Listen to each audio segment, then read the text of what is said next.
Hello and welcome to the Reverend Hunter podcast. This is Tony Jones, the Reverend Hunter, alongside me through the wires and the tubes.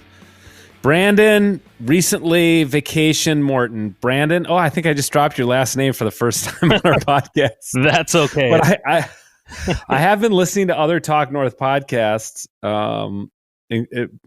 I do listen to The Flush regularly, and I know they say your name every time. Yep. Yeah, it's no problem. But yes, I was recently, if you could call it a vacationing. It was nice. Yeah, man. Your first vacation in 5 years? It's insane. Yeah, it ended up only being 2 full days off. I had to work the day I left and then work right away when I got back. But dang. It was really nice just to have 2 full days where I didn't even have cell phone reception. So I couldn't even check anything if I wanted to. Nice. And it was just 2 full days of just dealing with things as they happened outside, which is great. And where did you go? Beaver Creek Valley State Park in southern Minnesota. It's absolutely gorgeous. I almost didn't want to give away the name because it's kind of like a hidden gem of a state park. Yeah. Had like a whole section to ourselves, basically. It just right along a creek. It's absolutely beautiful, but very cold and windy and rainy at this time of year. Oh, really? So yeah, it was hovered around, got low 40s, high 30s at night. It rained a better part of the whole thing, but that's part of the fun. You just deal with it and figure out a way to get in and outside of the tent and just have a good time. True. Yeah. Yep. Well, that's awesome. I'm super glad to hear it because you deserve it. And I hope it happens sooner than 5 years from now. Me too. I would really like it. And maybe next time it would be 3 full days off in a row. Who knows? Yeah. Who knows? Well, we'll push for that. Yeah. And then you and I spent a little bit of time together last weekend, which was super fun. And we don't want to give away too much because it'll be the subject of our 5th Monday episode. But you came up to the cabin and shot a couple guns, accompanied a buddy and me on a grouse hunt. Yeah, it was awesome. I had a great time. It was, first off, your cabin and the land you have is just absolutely beautiful. You're very lucky to have it. Very fortunate. It's very nice up there, and I had a great time. Shooting guns was a lot more fun than I expected. Yeah, and I think you said less intimidating shooting a shotgun less of a kick than you thought it would be. Yeah, I've seen plenty of those internet videos of people hitting themselves in the face or coming away with giant bruises on their shoulder, but it was not like that. You and your buddy were really great in helping me out and giving me a couple little pointers and just let me go at it. And it was fun. I'm so glad you came up, and we'll talk more about it. And then off the air, I'll tell you about a little offer that was made while you were on vacation for both you and me, that we might, be able to even, work you into the hunting lifestyle a little bit more over the next couple months. So yeah, there's some great stuff. People, I hope, will tune in November for the next 5th Monday episode, which is when you and I have no guests, but just banter. We banter. And people seem to like our banter, and that's actually part of your Instagram handle as well. So it seems very appropriate that you and I banter. It works that way. I did it for the alliteration, but we'll say it's more than that.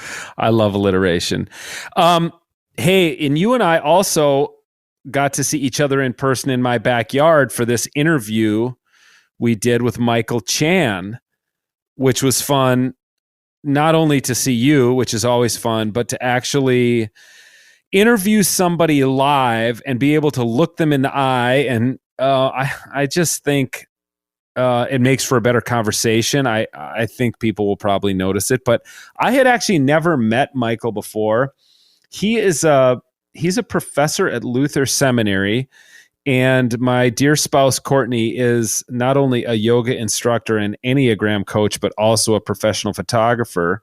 And she was hired by that seminary to visit different professors in their homes and take photos of them while they were teaching online. And she came home from visiting Michael Chan's home and said, "Did you know there's a Lutheran professor in the Twin Cities who's like super into hunting named Michael Chan?" And I had no idea, but Courtney put us in touch. And then, we had some back and forth online, and I invited him to be on the podcast. I listened to his podcast a little bit, but what a great guy. What a great conversation, and really such a thoughtful hunter. I mean, I just love it when I think there are a lot more people like that than I thought, but he is a very thoughtful hunter and has really, reflected on the enterprise and endeavor of hunting. Yeah, his perspective was really, it was genuine, and I don't want to say refreshing, because like you just said, we're finding more and more people that kind of share that outlook on hunting and preserving. And not only that, but he's lived a really interesting, very passionate life, if you will. And yeah. Even going in the military in his mid-30s, which is something you don't hear of often, but he did it for his own personal righteous reasons. And it's great. It's really refreshing to hear. Yeah, he's a super intriguing guy, and like you say, very entrepreneurial. He started a couple businesses. He started a thing called the God and Guns Project. Like I say, he's a full-time Old Testament professor at Luther Seminary. He's a big-time hunter, especially big game out west. So just what a great conversation. He'll definitely be a repeat guest. You can find him I think the best place to find him is at the Gospel Beautiful podcast, which we'll put in the show notes. And you can also just Google him and you'll come up with his page on Luther Seminary's website, and you can see all the, books he's written, articles, awards he's won, and what he teaches about, plus all these, side hustles he's got going too. So yeah, I feel very fortunate that he came on, and I think you all, and I know I was really, I really benefited from my conversation with him. And in fact, we've been corresponding since then about getting me out west to maybe shoot an antelope. Since I was unsuccessful at shooting an elk out west, maybe I can shoot an antelope. It seems a little bit easier. So what do you think, Brandon? You want to come out with me and try to shoot an antelope? I'm in. Even if it's just hiking behind you guys carrying your stuff, I'm in. I love it. Okay, well, here is my conversation with a hunter, entrepreneur, podcaster, and Old Testament professor, Michael Chan. Hope you enjoy. Hey, Michael, thanks for coming on the Reverend Hunter podcast. Hey, I cannot wait. I've been looking forward to this for weeks. Well, dude, I mean, it took me a while to get you on because there are so many Asian American Lutheran professors who hunt that you were pretty far down the queue. Probably like number 75, I'm sure. Yeah, you're one of a kind, bro. Thanks. No, this podcast is kind of one of a kind too. This podcast is one of a kind, and yeah, I mean, if you're ever going to be famous, it's going to be on the Reverend Hunter podcast, because this is kind of a platform made for you, like a niche is where it's at. But yeah, it's not where the numbers always are. Isn't that what they say though? Now you don't need to find You don't need to find 1,000 followers who will pay you. No, yeah. What is it? You know that deal. No, that's right. Actually, I listen to a lot of Gary Vaynerchuk, Gary V. Yeah. He's got just an awesome personality, amazing kind of marketing insights, and he's always pushing this niche stuff. So I try to listen to him. Yeah, I mean, that's the whole Patreon thing, right? You find 1,000 people who are going to pay you $100 a year or whatever, and you can make it happen. Well, we're in my backyard. Thanks for coming down here. So people might hear dogs barking. We got Brandon over here, Mikeless. So he's occasionally nodding or giving us thumbs up. The neighbor dog does occasionally bark. My dog does not bark. But it's about the outdoors. We don't allow dogs to bark. Yeah, but it is outdoors. Behind you is a plant that is being crazily pollinated all the time.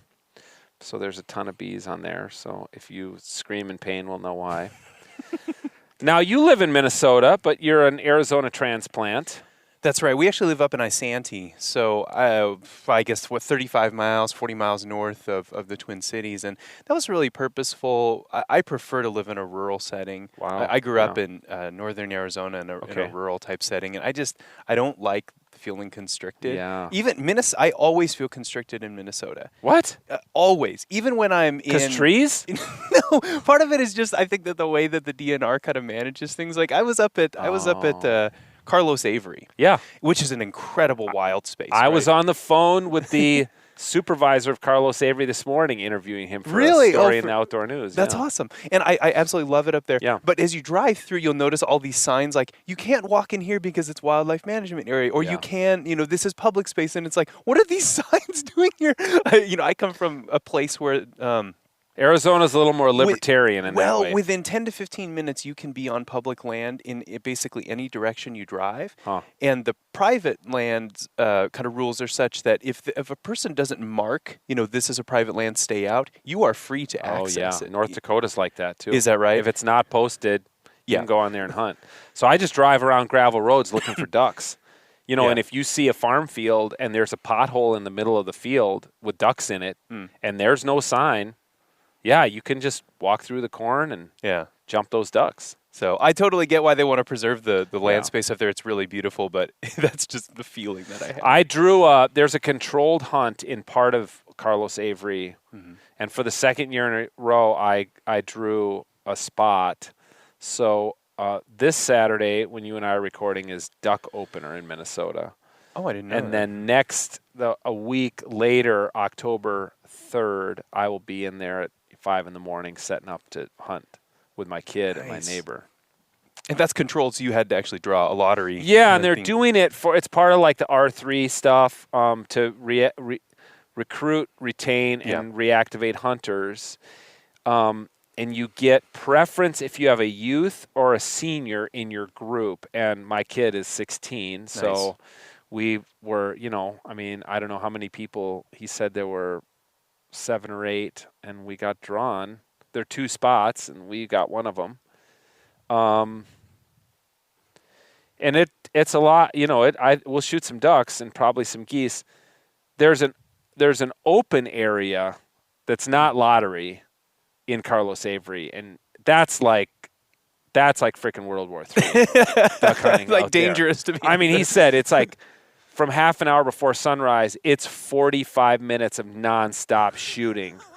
And everybody's sky busting. Are you a bird hunter or not? I have done it in the past. We used to hunt ducks but not really anymore. No. Sky busting is when guys just like Hail Marys at birds that are 70 feet in the air. You know what I'm saying? Like, you're never going to shoot a goose that's flying at full speed straight over your head. It's like the skies over London 70 in World yards. War II, right? You're just sort of like hurling anti-aircraft. Yeah, exactly. You're just like, it's just Hail Mary shots, and it's just a waste of ammo. But, of course, when you do that, the birds aren't going to land. They're going to be like, no, I'm going to keep flying at this point.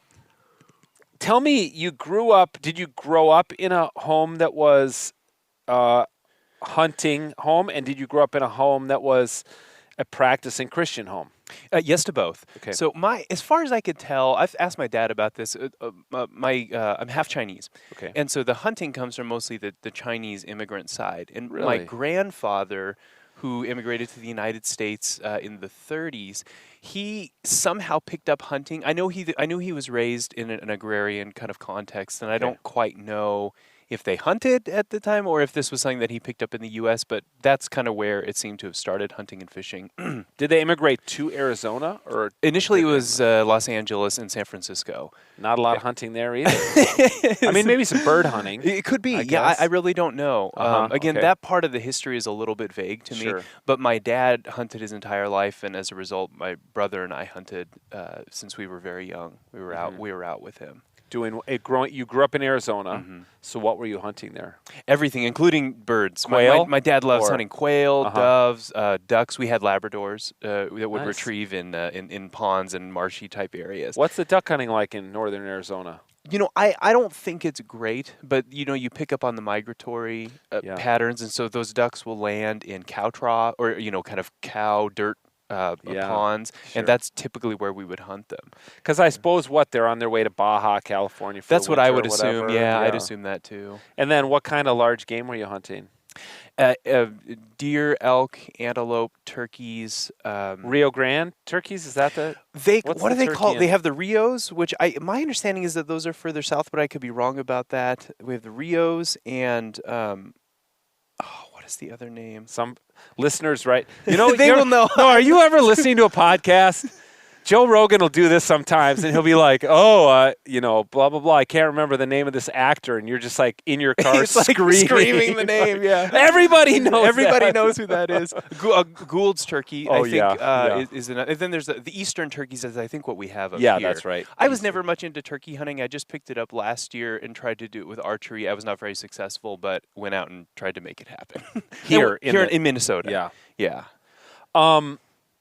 Yeah, I did hear recently actually some stuff. It might have been on the Meat Eater podcast. They were talking about they're doing they're doing DNA. They've done some DNA research, and it's like is there no difference? Yeah, I mean, like people are like, I did the world slam of turkeys. Yeah, right. Like, you should DNA test those turkeys because they're all like interbred, and they've been moved around by DNR departments, from one state to another to try to repopulate. And I mean, it's crazy. Yeah, I'll be driving up north this afternoon to our place to get ready for duck opener on Saturday, and there were never turkeys growing up, and now up in northern Minnesota. Yeah. Oh, now they're everywhere. You can find them all sure over the place. in Isanti there must be turkeys. Oh yeah, we see it. So tell us, what got you from Arizona to Minnesota? Well, it was mainly Luther Seminary where I currently work. I did a master's degree there, a Master of Arts in the Old Testament, and then did my PhD work at Emory in Atlanta. Spent a little bit of time in Finland, and then returned to Luther as faculty. Mm-hmm. So I certainly miss the Western outdoors, but we also have a lot of beauty up here in the north. And just learning how to hunt whitetail, that is a whole different world. Yeah, well, I want to get into that with you because that's the other thing I'll be doing this weekend is moving around tree stands, getting ready for whitetail. We've got so many deer on our property that. And we're in an unlimited antlerless zone for $2.50 a tag, because it's CWD area where we are. You're required to test them then? Yeah, now they've changed it because of COVID this year. It's not a requirement. It's strongly encouraged, and they're not staffing the drop-off site. So you chop off your deer's head and tag it, and then leave the head, and then they come and pick it up, test the lymph glands, and then email you the results. So yeah, it's a little different. I mean, I hope there will be I hope a lot of people will get their deer tested. But they found one positive CWD deer, then they shut down famously kind of shut down a game farm that had a ton of infected deer inside it.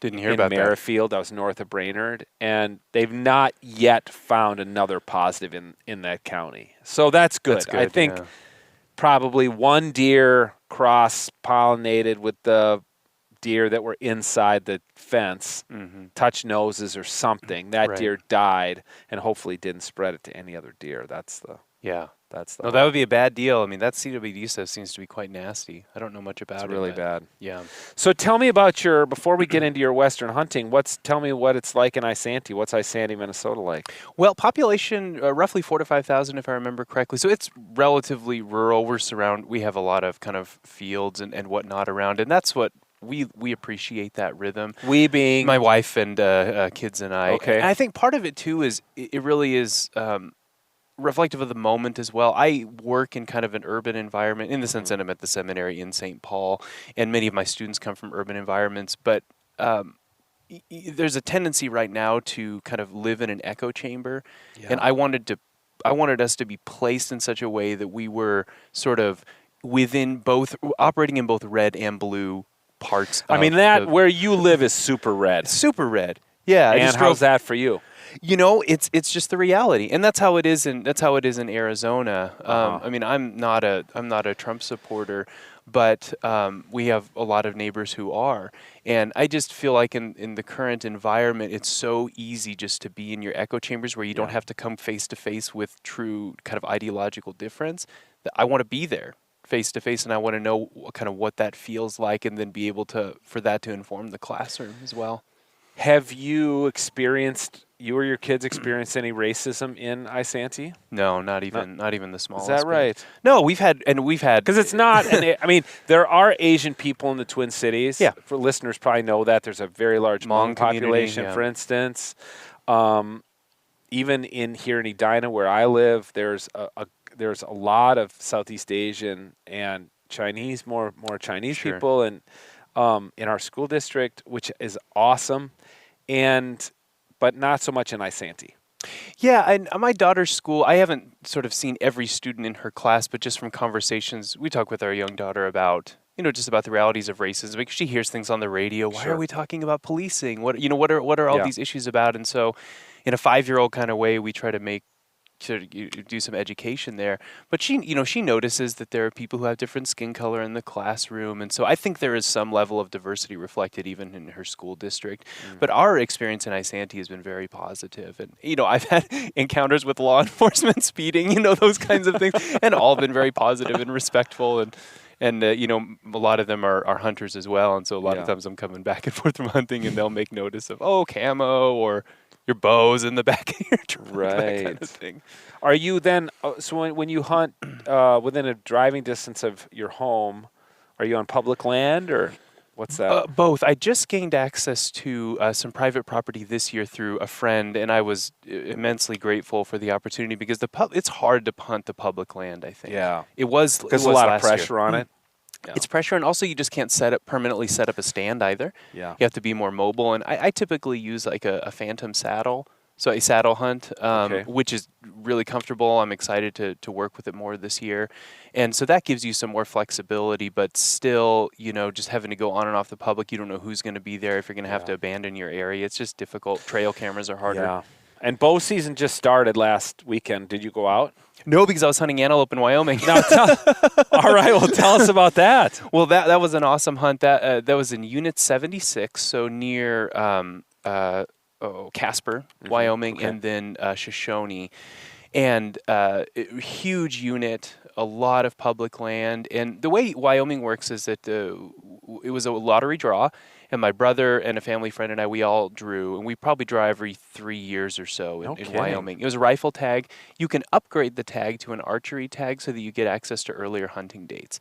So I ended up doing that so that I could hunt a week earlier and kind of get to know the area a bit and scout it out for my brother and our friend, and just ended up being able to harvest an antelope, which was hard. This is kind of my first year hunting archery hardcore. So, dude, look, I have so many questions for you about that.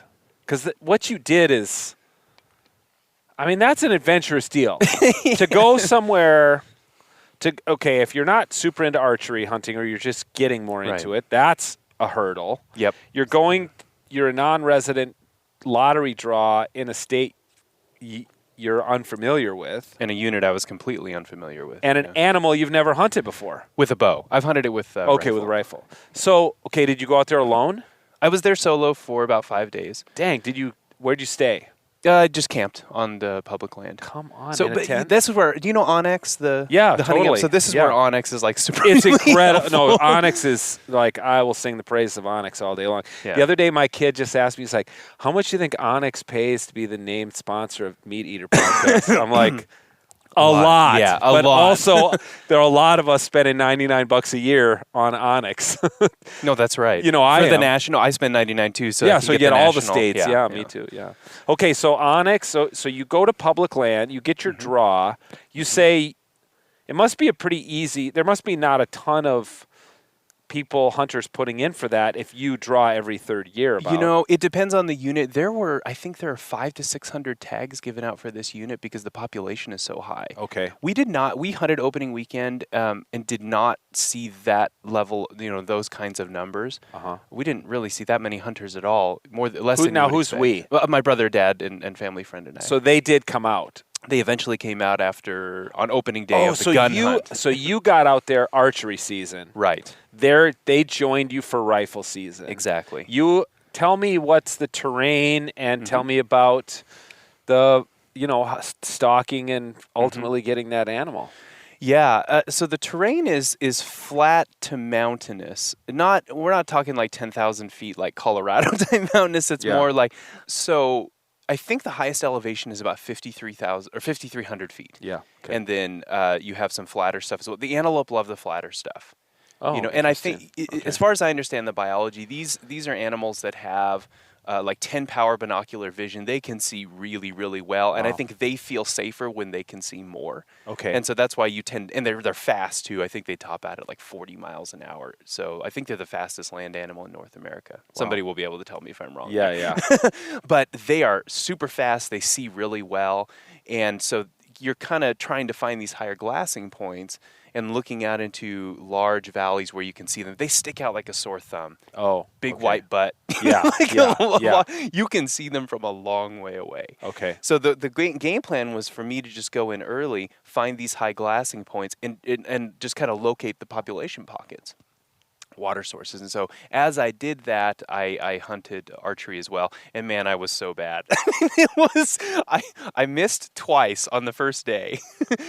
Took shots? Took shots at bucks on the first day at 50 and 60 yards, which are I'm generally I'm comfortable. No, I'm comfortable. I'll shoot out to 70 and 80 yards.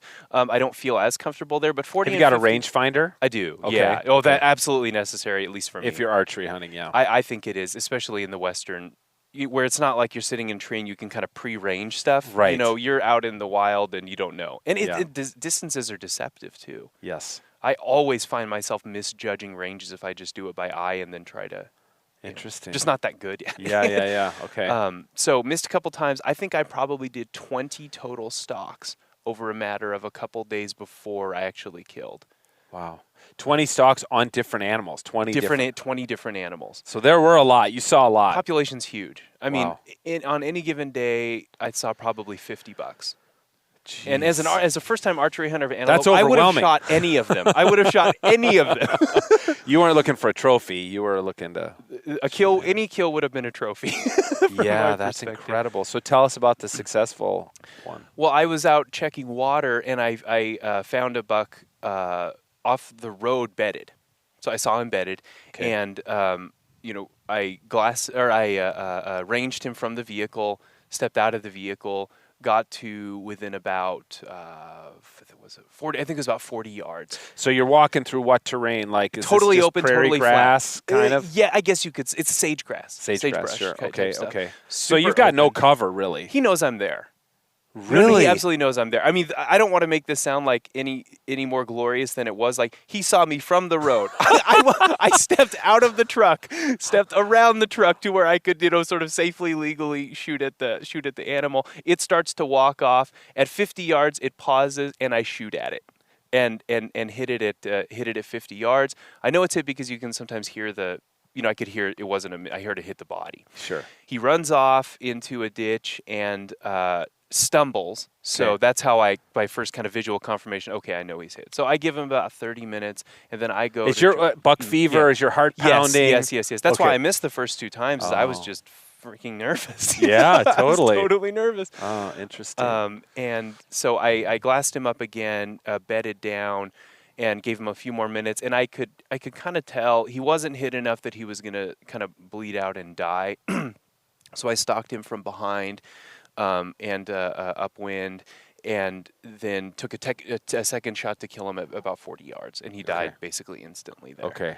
Which is good. For me, that's one of the hard parts about archery is that with a gun shot, often they're going to die super quickly. Mm-hmm. I hate having to see them suffer. That for me that's one of the reasons I held off from doing archery for a long time.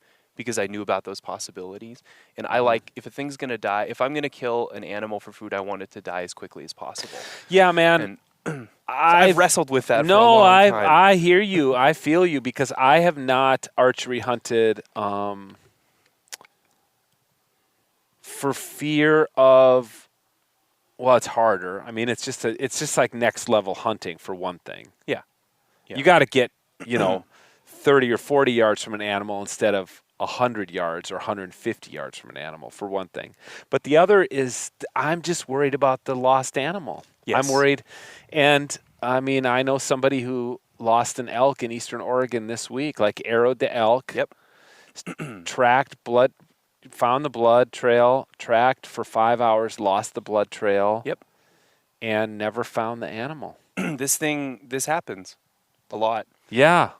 And So- that I think that's, for me, that's a tough one. Not that I won't get over it in archery hunt at some point. but Right. I haven't to this point. Okay, so what's the temp when you drop this animal? What's the temp outside? The temp, it was so comfortable there. I think maybe upper 70s.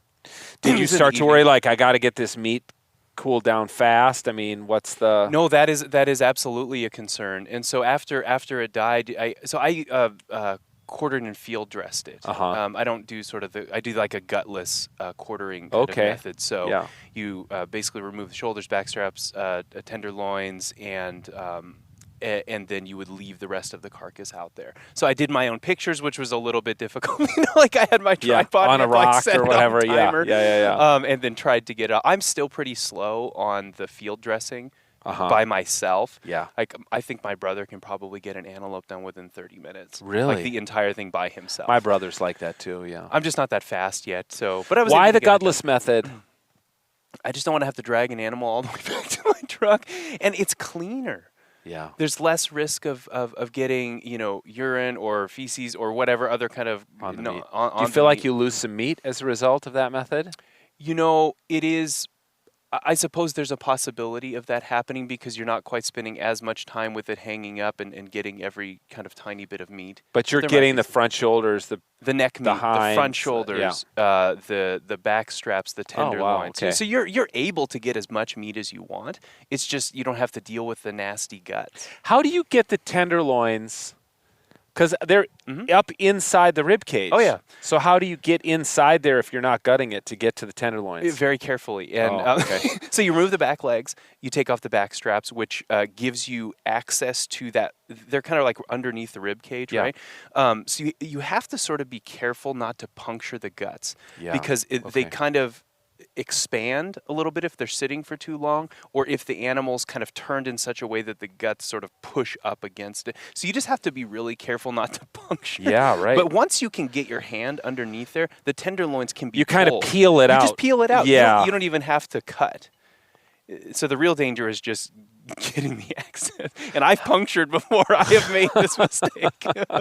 How much meat did you harvest from that animal? Well, one of the legs was lost. One of the arrows ended up doing so much damage Okay. to one of the legs that I did lose it. So I took it to a butcher there in Casper, and they did a really fabulous job. I'm guessing maybe 30 to 35 pounds. Okay. Without having weighed it myself, yeah, the yeah. end result. It tasted good. We ate some last night. Is that right? We ate some backstrap last night, and I think antelope alongside bison is some of the best. You know what? My brother gave me some antelope steak last year. He had a name for it. I mean, they call it pronghorn in Oregon where he shoots it, but they have another. It's really a dark meat. Yes. It's a very dark. It is like buffalo in that, it's a bison in that way. Did it taste at all like sage to you? Sometimes people complain about maybe that. it did. I probably, if I would have been paying attention, I bet it would have, yeah. That's fascinating, man. Well, congratulations. And then your dad and brother and their friend showed up. And they both harvested bucks within the first 2 days. Theirs were quite significantly larger than mine. So they both, we didn't like formally score mine because it's just so small, it's like embarrassing. But both of theirs were 76.5 inches and 76.75. So, significant bucks. I think but they look so different. That's the hard thing about antelope is scoring them in the field. You can have two bucks that look totally different from one another, but they will score exactly the same, which was the case here. One of them had very long cutters, kind of the the things that jut forward, but was very short on top. It had huge bases, very massive. The other one was very long on top and kind of swept and hooked back, had smaller cutters. Interesting. But they were basically within half an inch of one another. Big bucks for that area. Yeah. That must have been super fun. So you stayed out there for when they harvested theirs. Yeah. And that was neat. And did you see other hunters? Yeah, we did see some other hunters.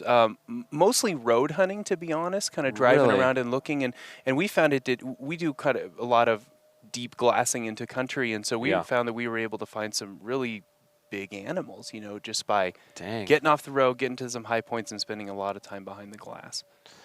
I think I need to hire you as my guide maybe and do that hunt because it sounds awesome. Everybody should hunt antelope. I'd really like to. So much fun and so many opportunities to make mistakes. Yeah. Especially if you're hunting with a gun. Yeah, that's how I would do it the first time for sure. Yeah. I went on my first ever Western hunt last year, and I went to Southwest Colorado after elk, and never even saw a bull for 5. I was out there for a week, and the number of hunters. Oh, yeah. You did an over-the-counter hunt. Yeah, so it's second rifle, over the counter. Oh, that's hard. And it's virtually impossible. $660 for a tag. Yeah. We should talk. And only saw a couple cows. In every trailhead, there's 7 pickup trucks. Yeah. And there's guys on ATVs, and there's guys on horses, and there's guys with guides, and it was a great. You know what? It was a great learning experience for me. And I actually had some guys out there, and we filmed it for a project. Wow! So it had it was good. It was good, but it was not successful in the sense that I did not harvest an elk. Let me make a suggestion for folks like yourself who are kind of newer to Western hunting, but you want to do it. Elk, mule deer, all that kind of stuff. I'm not sponsored by these people or anything, but Huntin' Fool is a great consulting service. You pay them about $100 a year, and you can call them, and they have a whole team of Western hunters. And you say, "Look, I'm this dude from Minnesota, and I've hunted once, and it was a terrible experience. I want to hunt elk next year. I want it to be a good experience with all kinds of opportunity," and they will be able to tell you where to put in, what the opportunities are. They have a great mapping service where you can kind of log in at the same time, and they'll say, "Hey, look, this is the unit that I think you should hunt in. When you're there, you should go glass at this point." Really? A highly detailed insight. Wow. And I found them to be tremendously helpful. They publish a couple times a year an Opportunity Hunts magazine. They publish a magazine every month, beautiful, with advice, and it is a great service for people who want to get into Western hunting. That's awesome. Huntin' Fool. Huntin' Fool. They're not even on my radar. They are now. I'm gonna look into that. My brother's like, "Hey, you should come out with me and hunt this ranch in Eastern Oregon." He's like, if you shoot a cow, you only have to pay the rancher $5,000. And if you shoot a bull, it's $6,500 or something. I'm like, yeah. That's a lot of money. I'm like an underemployed theologian. I don't think I'm gonna. I think I'll be more, public. Okay. Did you grow up Lutheran? I did, yeah. Grace Lutheran Church, Kingman, Arizona. Was baptized there. Okay. I spent a lot of time at summer church camps, Lutheran summer camps, and that's when I first kind of felt the call to do teaching, to teach the Bible when I was about 14 years old. Yeah. And went to a Lutheran college, and then why, when and why did you decide that you were going to focus on the Old Testament? Yeah, the Old Testament fascinates me for its stories and its poetry. So I do a lot of work in books like Jeremiah and Isaiah and Daniel, all of which are kind of symbol rich. I first really became fascinated when I read the work of Terry Fretheim, who ended up being one of my supervisors. He's a very good friend. And also Walter Brueggemann. Great scholars. I mean, just amazing, right? And scholars of the church, which was important for me. Which explain that to listeners. That means you're not just writing for the academy. You actually care about people reading the Bible in their daily lives. No, that's and understanding it. No, that's right. It's all kind of. It's a matter of like, do you want to kind of climb the ladder of prestige within the academy where you're writing, I mean, and this is important work, and I've done a lot of it myself, kind of writing peer-reviewed articles on very, very narrow, important, but narrow topics, which may or may not have an impact on the life of clergy in the church and the sort of the person in the pew. I want to have that kind of impact on the person in the pew. So I tend to write in that direction. Yeah, years ago I was at some consultation. It was with the Alban Institute or Wabash or something like that. Yeah. And they had just done a study in the Chronicle of Higher Education, an article where they had studied across all fields this is the average number of people who read an article in an academic journal. The average is it like 3? 4. Yeah, I think I've seen this before. People. You're like, so you're writing that to get tenure or whatever, to get prestige in the academic guild, and I'm glad to hear you're not.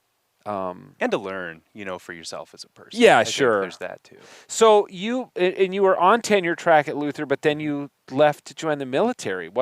What was that about? Yeah, so for a lot of my life, I have had this kind of pull between wanting to do service within and teaching within the church, but then also feeling this deep kind of obligation and love for the country. And just to be clear, like our country is really jacked up right now, and it has been for a long time. It's coming to a head. It's coming to a head, and part of what I think the Spirit is doing is exposing these kind of long-term generational sins that have been there for long, but because of different factors, they can be ignored. Yeah. And I'm grateful that we can't ignore them anymore.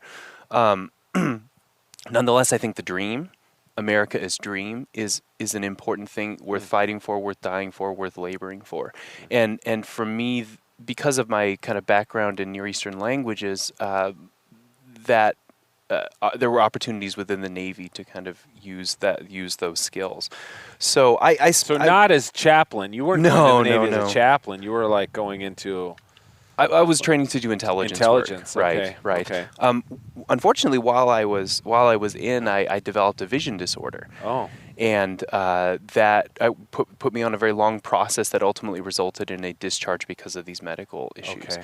So that sort of put us in a bit of a vocational crisis. And How old were you when you joined the military? 35, 34? Dang, it was in 2016.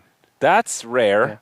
Yeah, I was almost timed out, which is part of the reason why I jumped at that point. And I was in Israel during the last war, which kind of brought a lot of this to the head for me. Sure. I thought, am I in the right field? Could I be contributing differently?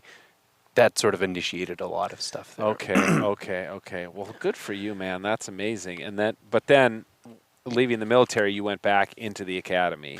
First back into ministry. There wasn't immediately a position to open, and I didn't feel like there would have been integrity in just jumping right back in because we had really spent a lot of time praying, trying to discern this next step in our lives. And so I thought, I'm not just going to jump back in because I need a job.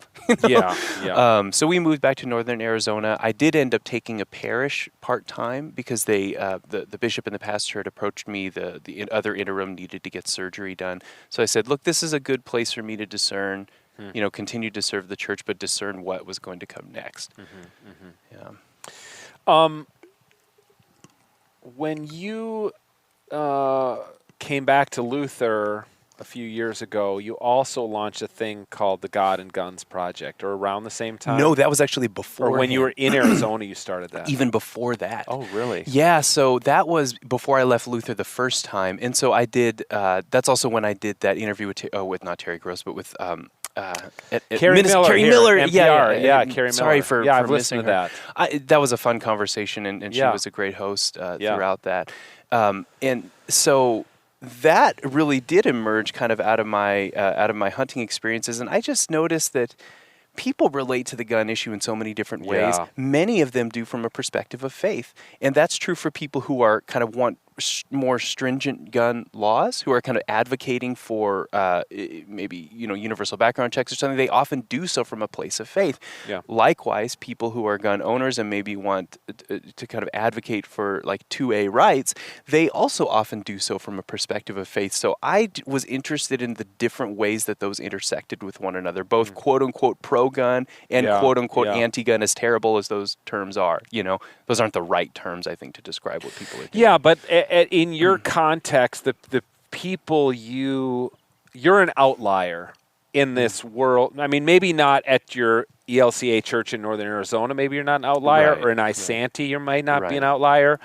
But on a faculty of a Lutheran seminary, as a gun owner and advocate for gun rights, you're an outlier. I mean that. I think to some degree at AAR, that's true. at the American Academy of Religion, you definitely are. Yeah, and I would say, SBL too, probably. Yeah, it's certainly a project that kind of sticks out. Yeah.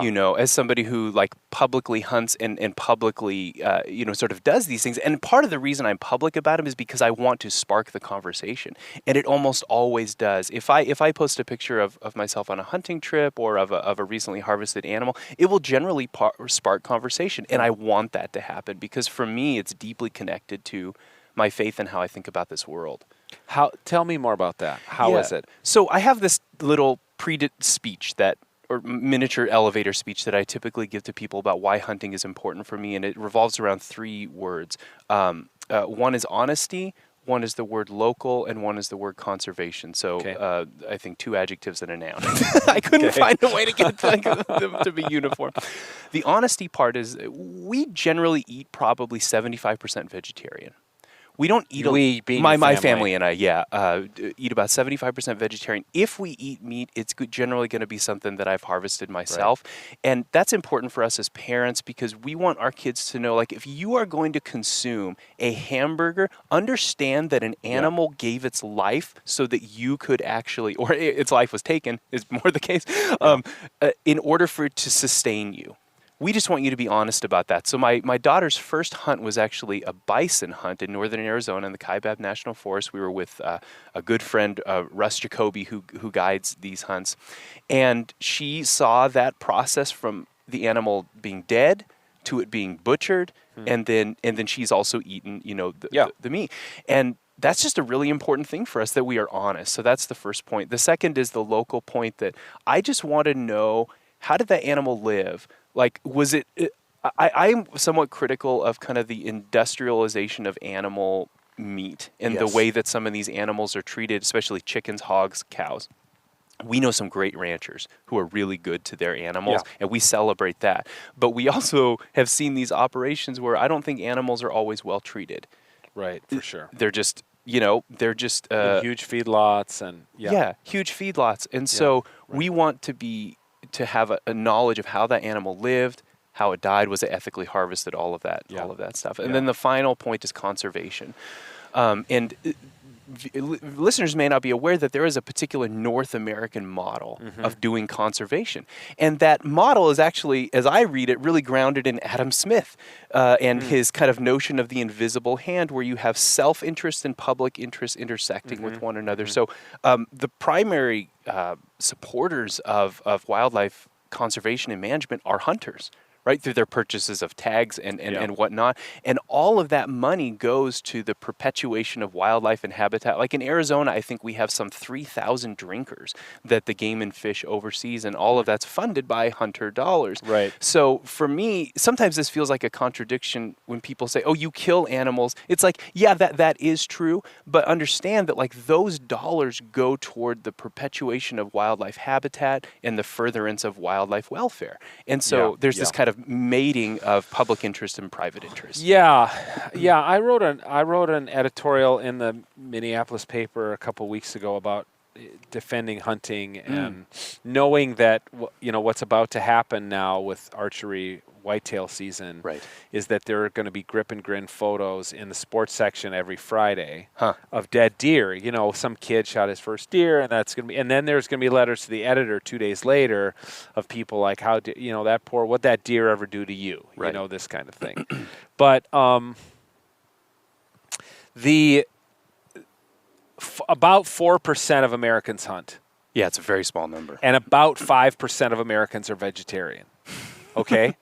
So there are 91% of Americans eat meat and don't hunt. Right. You know what I'm saying? So we're in the minority. And I don't know if you knew the late theologian Stephen Webb, but he wrote an essay in a book that I had the editor of this book on a couple episodes ago. And it's a book about Christian perspectives on hunting. I need to look. I'll show it to you before you go. I've got it inside. And Stephen Webb was an animal rights activist and a vegetarian. But in his essay in this book, he says that hunters and vegetarians have more in common with each other than they do with everyone else, because both understand and acknowledge that eating meat involves the death of an animal. And that's why the vegetarian doesn't eat meat. And it's why the hunter is obviously in tune with the meat that he or she serves his or her family. And I've had very similar experiences here in my home with my 3 kids and with my wife, whom you've met, who does not hunt, and doesn't eat a ton of meat, but she happily eats wild game that I've harvested. And we eat a lot of it, especially this time of year, because I have this thing, man, where I'm like, I do not want to be one of these guys who's in the back of there's a antelope steak from 2017, Like, I want to eat all the wild game. I'm like, we ate the last ducks this week before duck opener on Saturday. Because I'm going to start harvesting more ducks. Right, more ducks, yeah. You want it to be the fresh stuff, like within a year. I just don't want to, because then you start to stockpile ducks or whatever. And now, again, I feel like there's a little, I want to be respectful enough to the animal that I'm not going to wait till it's freezer burned. Right. And you're overwhelmed with duck, and so you throw it out. And like when it comes to duck, I don't know about antelope. Elk's easy to eat. Oh, I love elk. Elk's incredible, so good. right? Bison's so easy good. to eat. So good. Whitetail, not so much. I mean, whitetail's great. I think whitetail's great, but it can be prepared badly and taste bad. And then you go down the list like mule deer. Yeah, it's very similar. Not as great to eat, and et cetera. So I really appreciate what you're saying and agree with those things, and I'll show you that book with the Stephen Webb essay in it. What's the reception like when you bring up I'm wondering not just about the hunting, but in fact, you trying to provoke conversation about firearms among people of faith. I've had the opportunity to host this in a couple congregations, and it's been just wildly popular. Really? I think that. Sorry, that didn't mean to say be boastful. I just mean it's been well received, is awesome. What I mean. Yeah. Because I think people, they have these conversations around the dinner tables, and oftentimes there is kind of this other that, like whether you're on the 2A side or you're on like the quote unquote anti-gun side. Most of them are not anti-gun, but there is an other in the room, and oftentimes you don't get to hear the stories that kind of inform that other position. So I took more of an ethnographic approach, where it's about featuring stories and about saying, hey, look, this is the reason why this person holds this particular position, and this is some of the religious motivations behind it. Yeah. And I find by featuring stories as opposed to just saying like these are the positions that people have, it creates a different kind of dynamic. And I think if it's hosted well, you can invite people to kind of say, yeah, that's the story I relate with. Let's have a conversation about why. And there's just something about humanity that activates empathy when there are other people in the room. Yeah. When there's like a face-to-face kind of conversation. So yeah. Yeah. Did you see that documentary called Beating Guns? Documentary film Beating Guns? I've read the book. Isn't Shane Claiborne? Shane Claiborne. I've read the book. Okay, you've read the book. They did a documentary based on the book where it's Shane and this blacksmith guy. Right. And they pound guns into garden tools. Yep. And I'm actually in that. I'm one of the 2 pro-gun.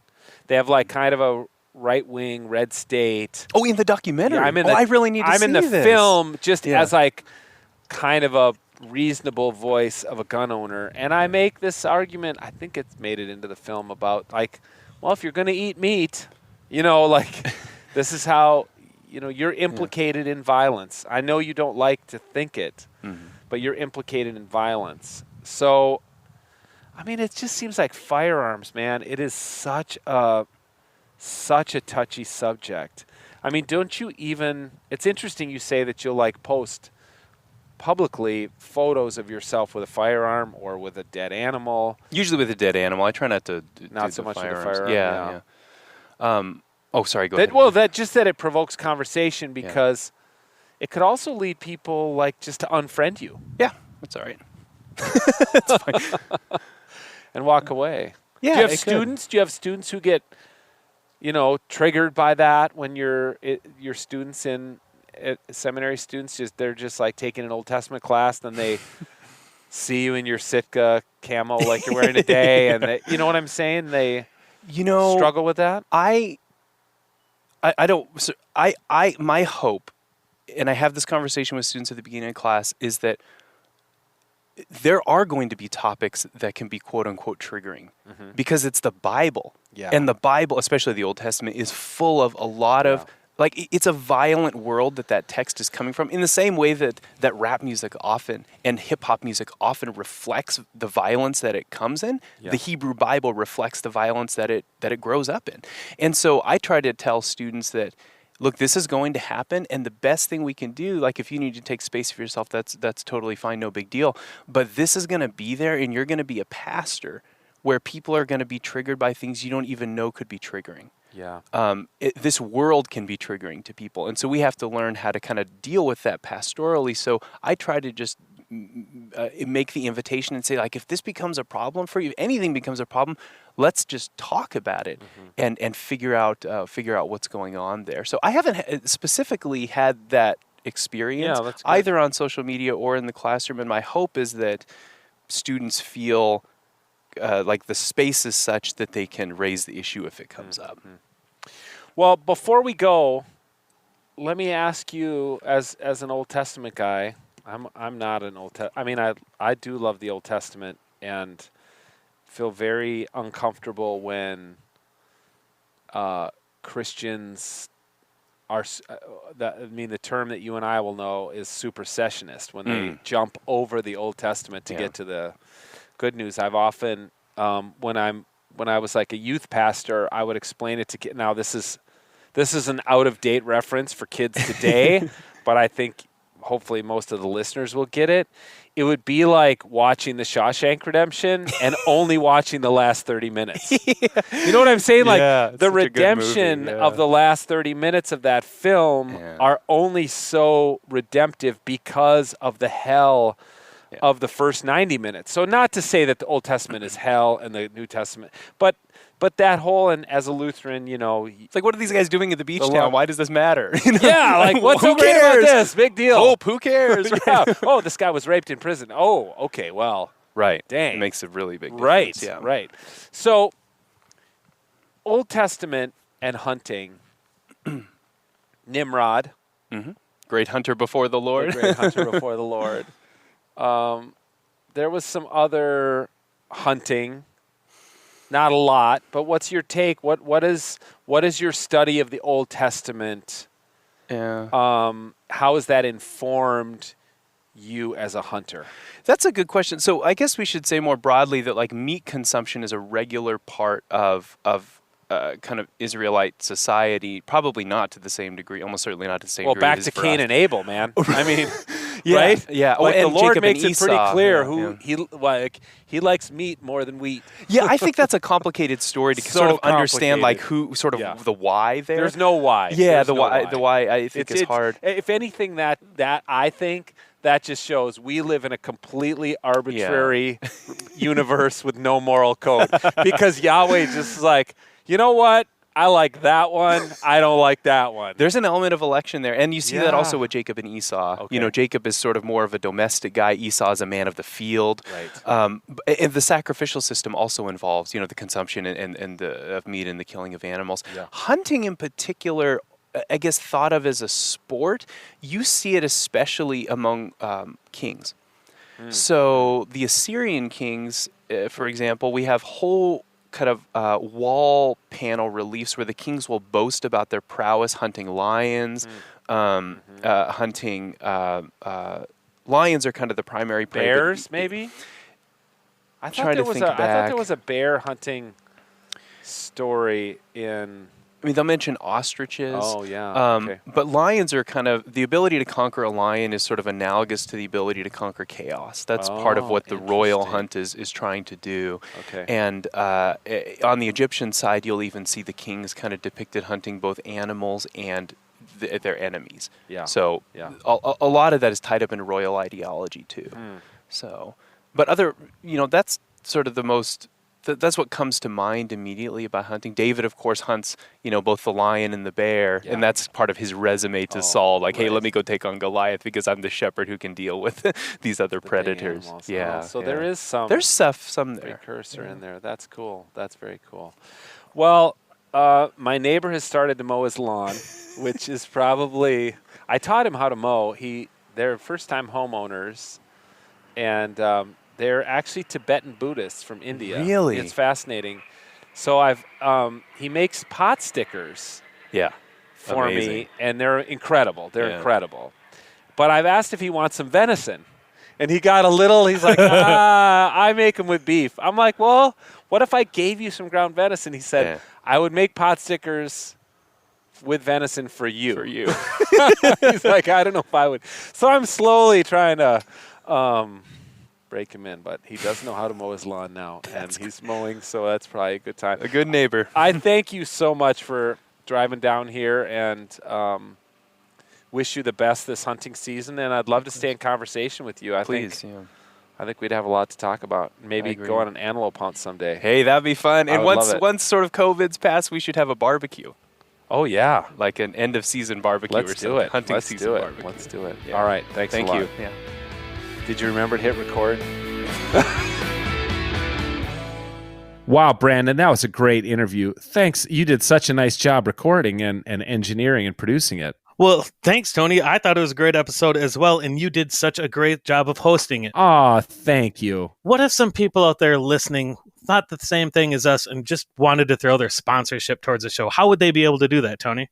Oh, we would love more sponsors at the Reverend Hunter Podcast. If people want to do that, they can get a hold of Karen Cleary at the Talk North Podcast Network, and her email is kcleary, that's KCLEARY at talknorth.com. And she will tell you everything you need to know about sponsoring the Reverend Hunter Podcast. We would love to have you as a partner on this show. Thanks a lot. Great question, Brandon. Thanks for throwing it out there for me like it was completely unplanned. All right. Thanks for listening, everybody. Goodbye.